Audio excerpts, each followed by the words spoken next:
Bonjour, dans cette vidéo j'ai présenté trois composantes de base qu'on rencontre en électronique, la résistance, la bobine et le condensateur. Je m'intéresserai en particulier, après avoir donné la loi constitutive de chacun de ces dipôles, je m'intéresserai à l'aspect énergétique. Je donnerai l'équivalent en régime continu de chacun de ces composants et je parlerai encore de diverses choses les concernant. On va commencer tout de suite par la résistance. Donc là, vous avez à droite l'allure typique de ce composant qu'on rencontre en TP électronique. Alors ça peut avoir éventuellement d'autres formes, mais en général, quand vous tombez sur une résistance, ça ressemble à ça. Alors on va passer, je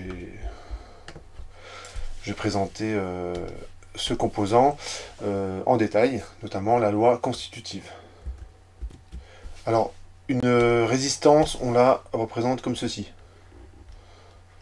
Donc on fait une sorte de petite boîte, bon là c'est plus ou moins bien dessiné, on met R à proximité, donc soit dans le rectangle, soit à côté. On fixe l'intensité et la tension aux bornes de la résistance, donc l'intensité du courant qui traverse la résistance, et la tension à ces bornes, et là on est en convention récepteur. Pourquoi? Parce que la tension et l'intensité sont orientées en sens inverse. Dans cette convention-là, on a la relation U égale, que vous connaissez bien, R fois I. R c'est la résistance, ça s'exprime en ohm, on l'écrit comme ça. I c'est l'intensité en ampères, donc ça on va dire je ne présente plus, et la tension s'exprime en volts. Donc voilà pour ce composant-là. Alors, je vais commencer par l'aspect énergétique. Donc, allez, je commence comme ceci. La puissance, c'est U fois I. U, ça vaut RI, donc ça fait RI carré. C'est toujours positif ou nul. Donc la résistance, elle dissipe l'énergie. Voilà, je l'écris comme ça, hein. Donc la résistance dissipe l'énergie du circuit. C'est le fameux effet Joule qui est utilisé dans un bête radiateur ou un grille-pain ou une plaque électrique. Voilà, c'est vraiment c'est basique, mais c'est utile dans ce cas-là. Par contre, dans de nombreux cas, en fait, c'est plutôt un effet qu'on essaye de minimiser. Voilà, c'est pas toujours recherché. La caractéristique statique courant tension, là j'ai encore la place de le faire. On va se donner deux axes. Ici je mets l'intensité en ordonnée et la tension je la mets en abscisse et la caractéristique statique c'est une droite de pente 1 sur R.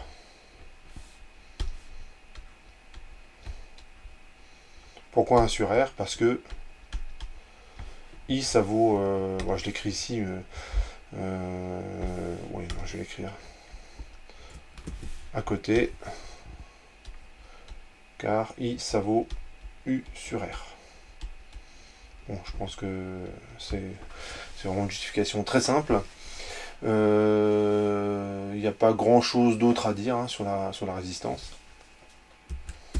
Voilà, je rédige un petit peu. Je vais tout de suite passer au composant d'après. Une petite remarque, la caractéristique statique, dans le cas de la résistance, on s'en fiche un petit peu, c'est en régime continu. C'est-à-dire que les grandeurs ne dépendent plus du temps. Mais dans le cas de la résistance, on a toujours U égale RI, même si les grandeurs dépendaient du temps. Donc en fait, cette caractéristique-là, elle marche tout le temps. Donc je passe à l'autre composant, c'est la bobine ou le condensateur, je ne sais. Voilà, donc c'est le condensateur qu'on va étudier maintenant. Donc voici l'allure à droite, l'allure typique d'un condensateur qu'on peut rencontrer lorsqu'on fait de l'électronique. Alors à gauche en bleu, c'est des condensateurs chimiques. C'est le genre de condensateur, on le voit pas très bien, mais il y a une petite flèche on le voit un peu mieux sur le petit qu'on voit à moitié à gauche. Une petite flèche qui vous dit que c'est un condensateur, on ne le branche pas n'importe comment. On ne peut pas le brancher à l'envers. parce qu'il n'est pas conçu pour supporter des tensions élevées quand il est branché dans l'autre sens. Et ce qui arrive quand on fait l'erreur, c'est le condensateur gonfle et il est détruit. Bon, voilà, ça, après il ne marche plus. Vous avez aussi des condensateurs par contre qu'on peut brancher dans les deux sens, c'est les petits qu'on voit en bas, hein, en bleu ciel, vert et orange. Et vous avez aussi des condensateurs à air, hein, que vous avez, celui que vous avez à droite, hein, où vous avez une sorte de d'ailettes là qui s'imbriquent l'une dans l'autre.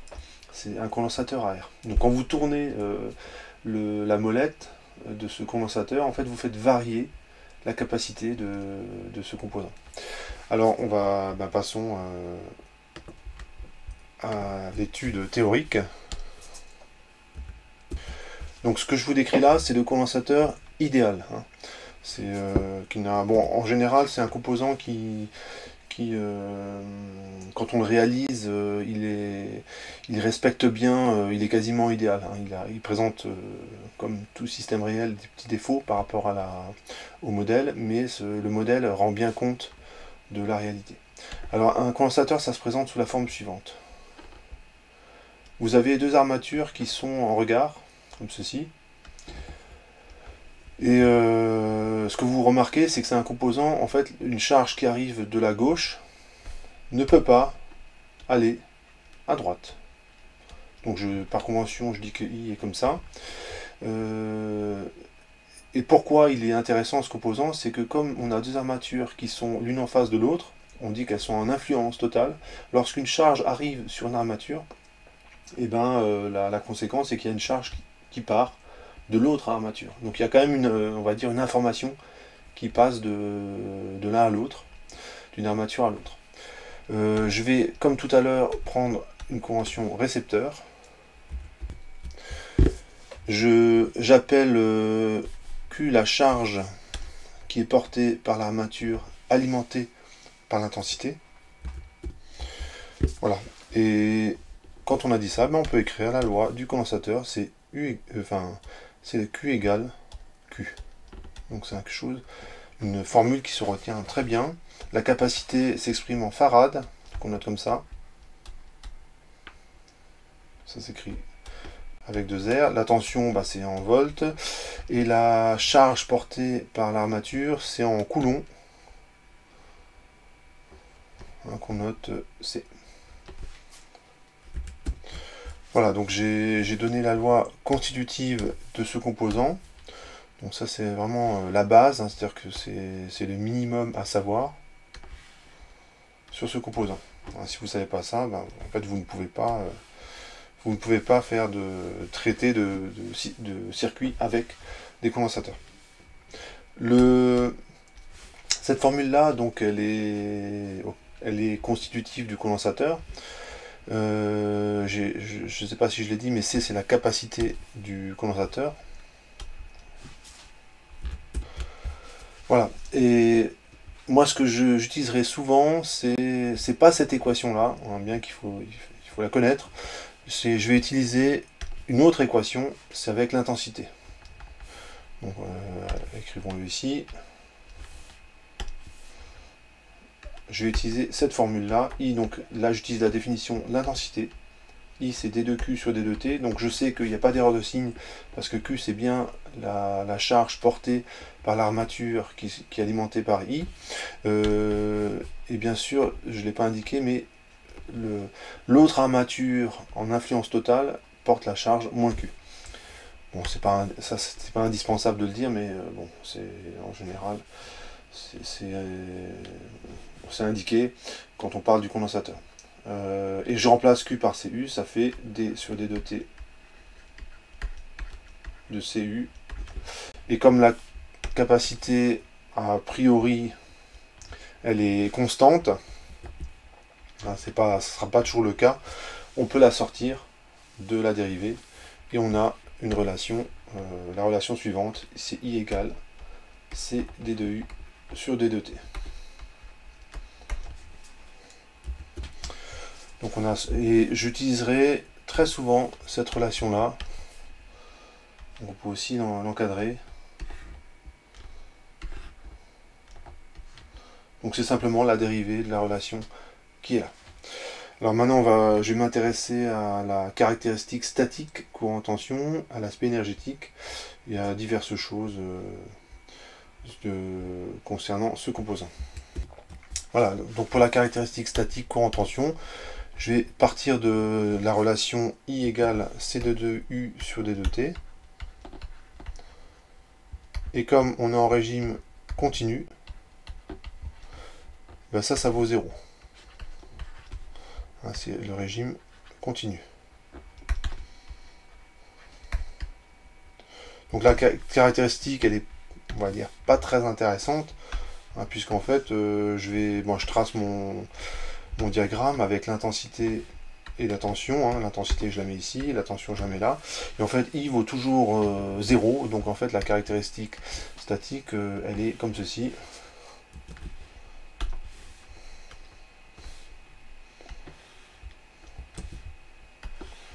Voilà, donc c'est pas très intéressant, puisque c'est une droite qui est confondue avec l'axe des abscisses. Et donc c'est pas sous cette forme-là qu'il faut retenir le résultat, parce que c'est vrai que c'est pas très intéressant.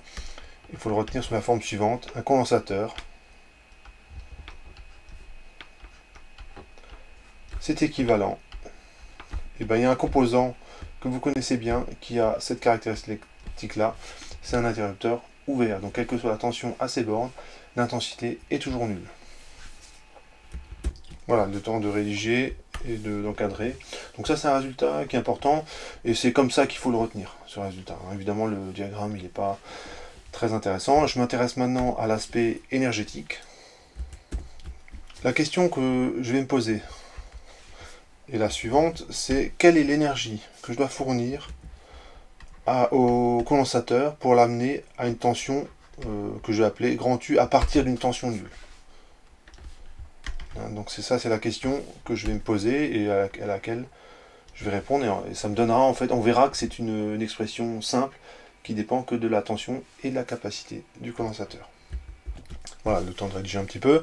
Et bien là, je vais simplement utiliser toutes les définitions que je connais.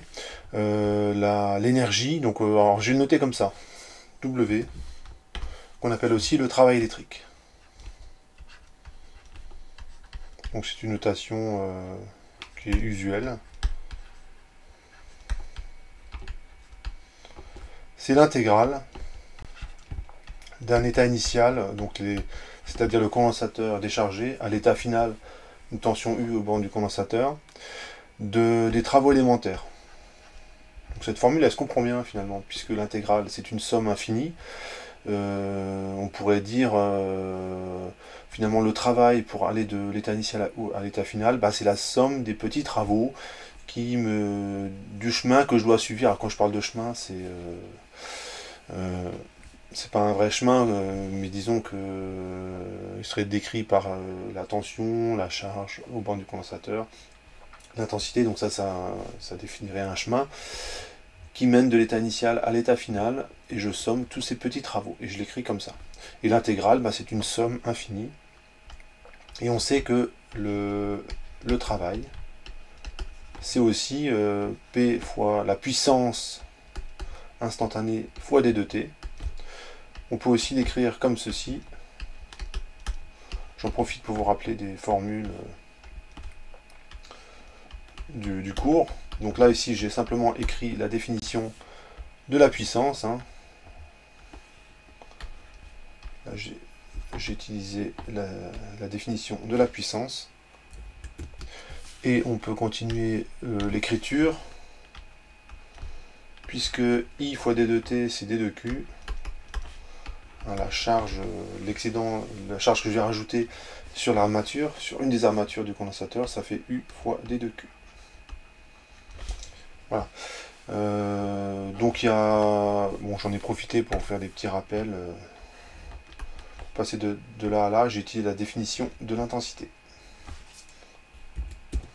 Alors pour continuer mon calcul, j'ai écrit plein d'équations, mais en fait c'est celle-là que je vais utiliser. Cette expression-là. Et je vais remplacer I par C D2U sur D2T. Enfin, il y a bien un moment où il va falloir que j'utilise la loi constitutive du condensateur. Donc j'utilise cette formule-là. Donc l'état initial à l'état final.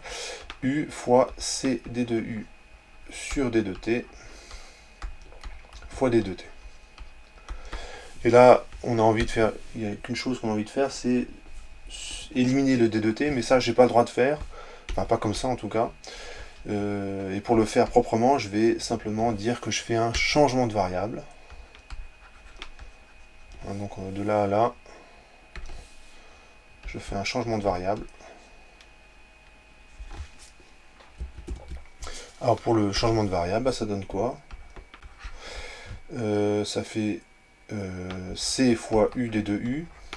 Donc le C, je l'ai simplement mis devant. Et cette fois-ci, je peux préciser ce qu'il y a au bord de mon intégrale, c'est-à-dire que je démarre avec une tension nulle et j'arrive avec une tension grand U. Et cette intégrale-là, elle est facile à calculer. Hein, donc bon, je vais changer de page parce que là j'ai plus de place. Mais c'est vraiment... en fait, il n'y en a que pour une ligne. Hein. Donc on est arrivé à ce résultat, hein, je rappelle. Donc c'est C fois U des 2U. Et bien ça, ce n'est rien d'autre que l'intégrale, enfin une primitive de U, c'est U carré sur 2. Et donc ça fait... Voilà, je vais détailler un petit peu. 0 à grand U. Et donc le travail que je dois fournir, c'est simplement ceci. Et on peut encadrer le résultat.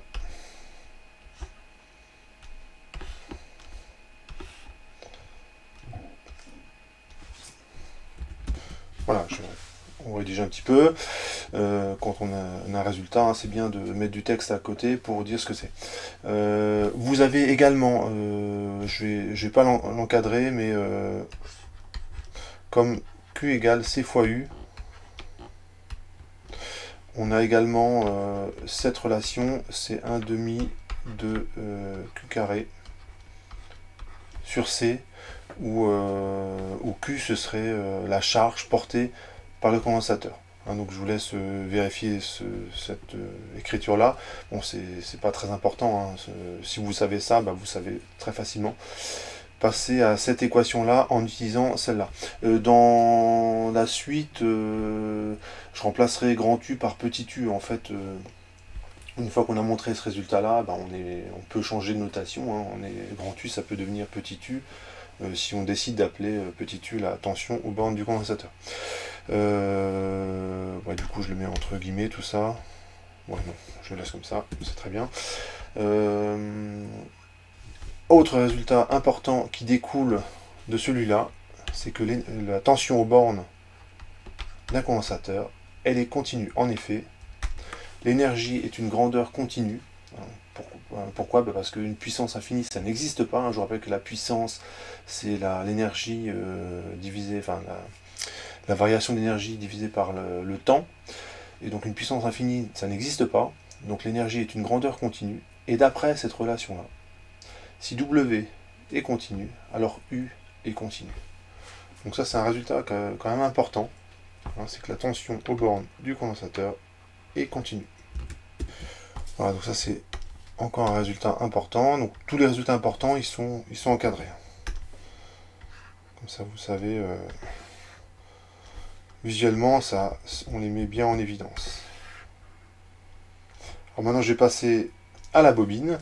Donc c'est le dernier composant que je vais étudier. Alors, donc c'est pour la bobine.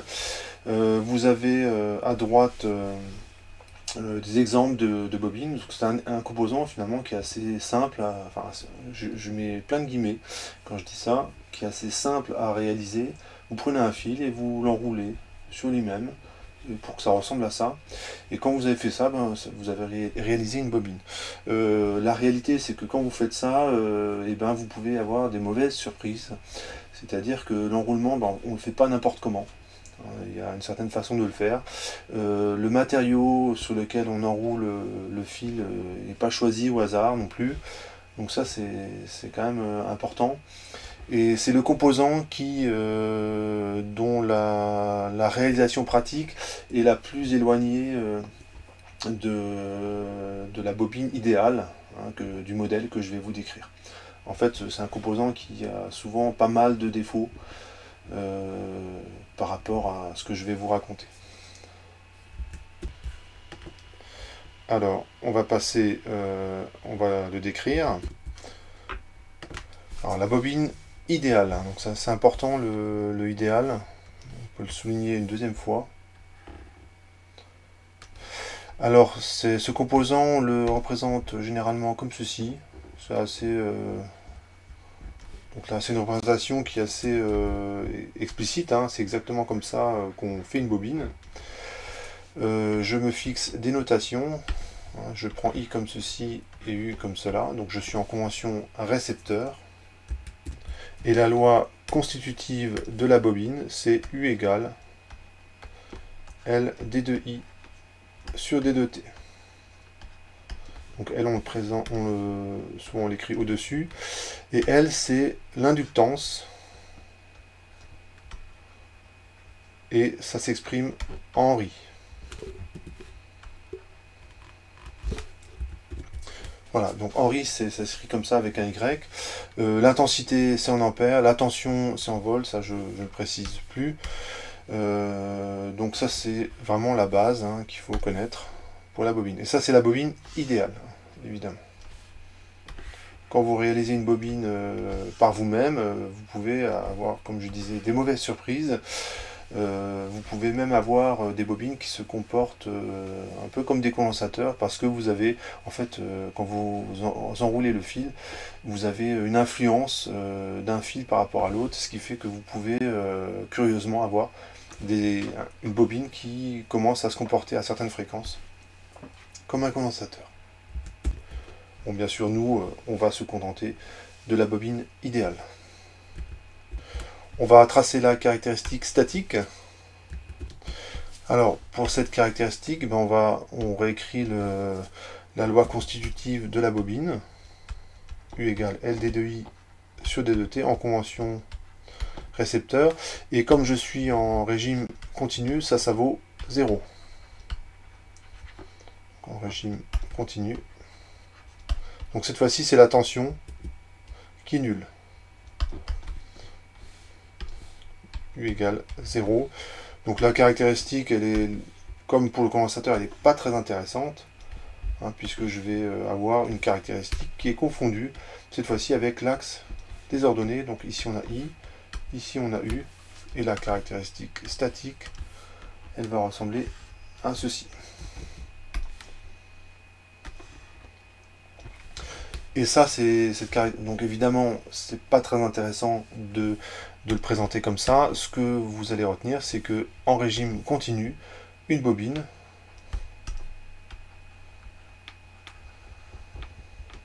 c'est équivalent à un fil. Il y a un composant que vous connaissez bien qui a cette caractéristique-là, c'est un fil. La tension à ces bornes est toujours nulle, et pourtant il peut y avoir un courant qui passe à travers. On encadre ce résultat. Donc c'est pas tellement étonnant, enfin ce résultat ne doit pas vous étonner, parce que quand vous regardez comment c'est fait une bobine, hein, en fait vous prenez un fil et vous l'avez simplement enroulé sur lui-même. Donc finalement vous ne devez pas être étonné de retrouver ce résultat lorsque je suis en régime continu. De même pour le condensateur, je ne l'ai pas précisé, mais un condensateur, si vous le regardez bien, ici, en régime continu, c'est pas très étonnant que ce truc-là se comporte comme un interrupteur ouvert. Regardez comment c'est fait un condensateur. Les charges ne peuvent pas passer d'une armature à une autre. Donc finalement, en régime continu, on n'est pas étonné de ce résultat qui vient juste après, hein, d'avoir ce résultat-là pour le condensateur. Voilà. Donc je reviens à la bobine. Maintenant, je vais m'intéresser à l'aspect énergétique pour la bobine. Je vais regarder le travail électrique qu'il faut fournir pour établir un courant à travers la bobine. Alors la question que je me pose est la suivante. C'est quel travail électrique ou quelle énergie fournir à une bobine pour établir un courant d'intensité I à travers. Voilà, donc j'ai le temps de l'écrire. Je vais, comme tout à l'heure, je vais écrire finalement toutes les définitions que je connais. Donc le travail de l'état initial à l'état final, c'est la somme des travaux élémentaires. Donc ça s'écrit comme ça. Le travail élémentaire, c'est la puissance instantanée fois d 2t. Mais la puissance instantanée, donc là en fait j'écris tout ce que je sais en fait. Hein. Fois i fois d 2t. Et comme tout à l'heure, en fait je recopie exactement ce que j'ai fait tout à l'heure pour le condensateur. Et i fois d 2t, ben on peut aussi l'écrire comme ceci. Et cette fois-ci, je reprends la même expression, c'est celle-là qui m'intéresse. Et je vais remplacer U par L d 2I sur d 2T. Donc ce que j'ai écrit là, c'est exactement la même chose que pour le condensateur. Hein. Quand vous écrivez ça, c'est simplement que vous avez correctement appris votre cours, indépendamment du fait que ce soit une résistance, ou un condensateur, ou une bobine. Cette fois-ci, je m'intéresse à la bobine. Donc de là à là, je vais utiliser le fait qu'on a U qui vaut LD2I sur D2T. Je remplace et ça donne le travail qui vaut l'intégrale de l'état initial à l'état final de L I D2I sur D2T. Donc là, je me suis permis de changer l'ordre des termes. Hein. Le I qui est là, je l'ai mis devant, mais ça, on a le droit de faire, hein, puisque c'est commutatif. Et ce qu'on a envie de faire, c'est supprimer les D2T, mais on peut le faire rigoureusement en disant qu'on fait un changement de variable. Donc cette fois-ci, je fais un changement de variable. Donc je passe de la variable t à la variable i.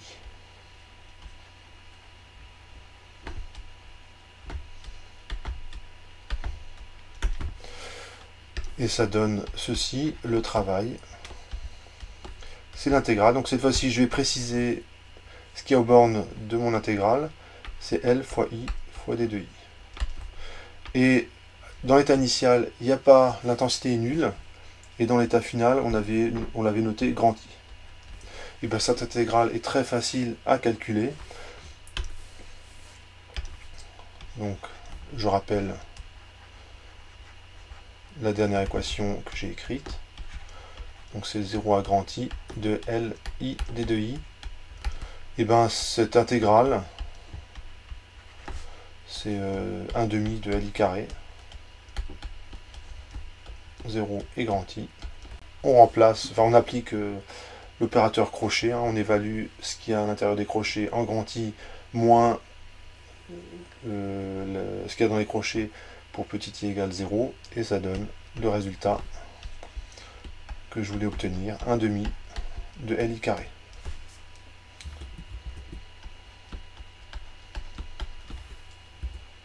Voilà, on rédige un petit peu, j'ai encadré le résultat. Je ne l'ai pas précisé tout à l'heure pour le condensateur, mais cette énergie ne dépendant que de I, et pour le condensateur ça ne dépendait que de U, en fait ça ne dépend pas de la façon dont vous établissez le courant. Donc je m'explique. Vous pouvez très bien partir de 0, vous partez de 0 ampère, vous augmentez, et vous voulez 5 ampères dans votre bobine, donc je prends des chiffres un petit peu au hasard, et bien si vous montez à 10 ampères pendant une certaine durée, et que vous redescendez à 5 ampères, et le travail électrique que vous avez fourni, ce sera exactement le même que si vous vous êtes contenté bêtement d'aller de 0 à 5 ampères directement. Hein, le travail électrique que vous devez fournir, on dit qu'il ne dépend pas du chemin suivi. C'est vrai pour la bobine, et c'est vrai aussi pour le condensateur. Donc quand on est un peu habitué à ça, en fait, dès qu'on voit ce genre d'expression, on le sait tout de suite, parce que ça ne dépend que de I pour la bobine, et ça ne dépend que de U pour le condensateur. Donc peu importe ce que vous avez fait avant, hein, c'est comme si vous avez un autre exemple que vous connaissez bien, c'est l'énergie potentielle de pesanteur, le travail que vous devez, le travail du poids, pour passer d'une altitude à une autre, ne dépend pas de votre chemin. Vous pouvez monter en haut de l'Everest et redescendre. Le travail du poids, il va être, si vous revenez à votre point de départ, il sera nul. Hein, donc c'est-à-dire le même travail de la force du poids que celui qui est resté tranquillement sur place. Ça se voit en fait dans l'expression qui ici ne dépend que de I, qui pour le condensateur ne dépend que de U, et dans l'exemple que j'ai donné avec l'énergie potentielle de pesanteur, qui ne dépend que de l'altitude. Voilà pour cette petite remarque. Quand on voit cette expression, on a un résultat très important, c'est que comme l'énergie est une grandeur continue, pour la bobine, l'intensité est elle-même une grandeur continue. J'encadre le résultat. Donc ça c'est important, tout ce que j'ai encadré en fait dans cette vidéo, là, tous les résultats encadrés sont des résultats importants. Le document sera dans la description. Ce résultat-là, on peut le présenter de la manière suivante. Alors ce que je vais raconter, c'est pas très rigoureux. Hein, on va dire que c'est pas la bonne façon de le dire. La bonne façon de le dire, c'est ce qui est encadré. Mais l'intensité, ce que ça veut dire, c'est que comme c'est une grandeur continue, c'est comme si ça donnait de l'inertie au courant. Hein, relisez bien la phrase. L'intensité du courant traversant une bobine est une grandeur continue. Ça veut dire que vous ne pouvez pas faire varier discontinuement l'intensité.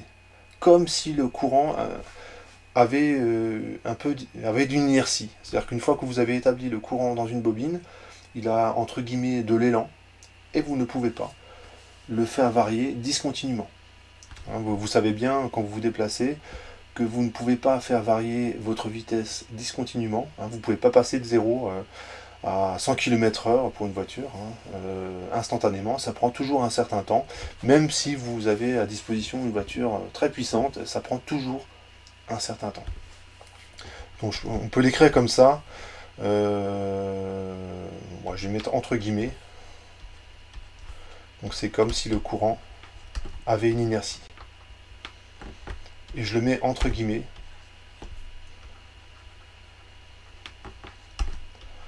Parce que c'est pas comme ça qu'il faut le dire. Hein, la bonne façon de le dire, c'est ce que j'ai encadré au-dessus.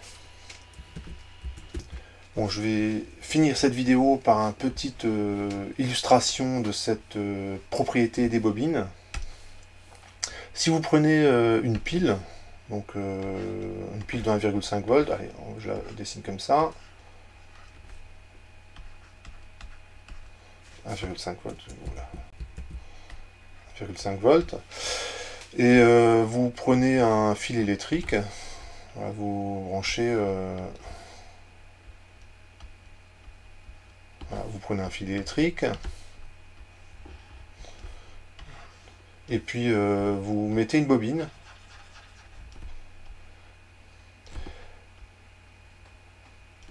et ce que vous faites, c'est que vous attendez quelques secondes, hein, le temps que le courant s'établisse dans la bobine.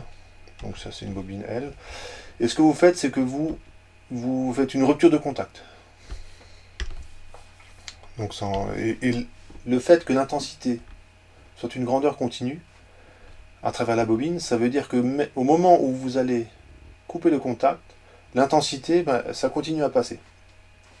Alors vous allez me dire c'est pas possible puisque on a rompu le contact. Et bien en fait, si le courant va quand même passer, mais il passe dans l'air et ça fait une petite étincelle.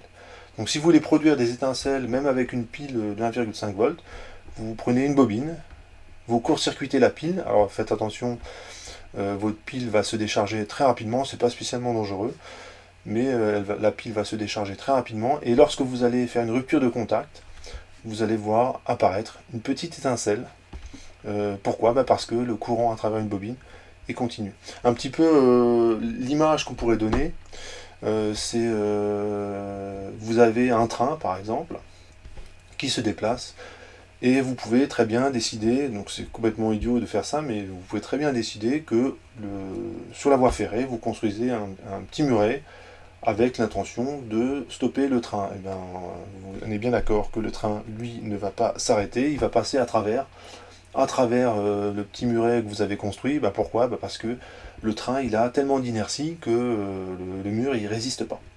Hein, évidemment, ça va perturber le déplacement du train, mais il va quand même passer à travers. Et ben là, c'est un petit peu pareil. Hein, le courant, du fait de la bobine, hein, le fait d'insérer une bobine dans le circuit, ça confère, entre guillemets, de l'inertie au courant, qui va passer coûte que coûte, même s'il y a de l'air, hein, il va passer coûte que coûte, et ça va faire une petite étincelle. Je vais rédiger tout ça. Voilà, je fais un petit schéma pour illustrer ce que je viens de dire. Alors, ce qui peut arriver quand même, c'est si vous faites l'expérience et que ça marche pas très bien, alors c'est pas ce que je dis est faux, mais en fait, ce qui se passe, c'est lorsque vous faites la rupture du contact électrique, en fait, en même temps, vous formez un condensateur. Hein, je vous rappelle qu'un condensateur, en fait, c'est lorsque vous coupez un conducteur, en fait, hein, vous empêchez le courant de passer. En fait, vous formez un petit condensateur et finalement le circuit que vous fabriquez, c'est un générateur, une bobine, un condensateur et certainement une résistance à l'intérieur de la pile. Et bon, on va dire que c'est un petit peu compliqué dans cette vidéo de vous expliquer ça en détail. Mais ce qu'on pourrait observer dans ce cas-là, c'est que c'est une oscillation de la tension entre cette borne de la pile et le bout du fil qui est dans l'air. Bon, je vais pas détailler ça maintenant, mais c'est ce qu'on pourrait observer. Hein. Si vous faites l'expérience et que ça marche pas très bien, en fait, ça peut être une explication possible. Donc, si vous voulez observer des étincelles, il faut éloigner un tout petit peu le fil. Il ne faut pas trop l'éloigner pour que le courant arrive quand même à passer dans l'air. Normalement, j'ai à peu près tout dit. Donc, je vais rajouter dans la description, dans le document, des petites remarques dans le texte, hein, mais j'ai dit l'essentiel. À bientôt. Au revoir.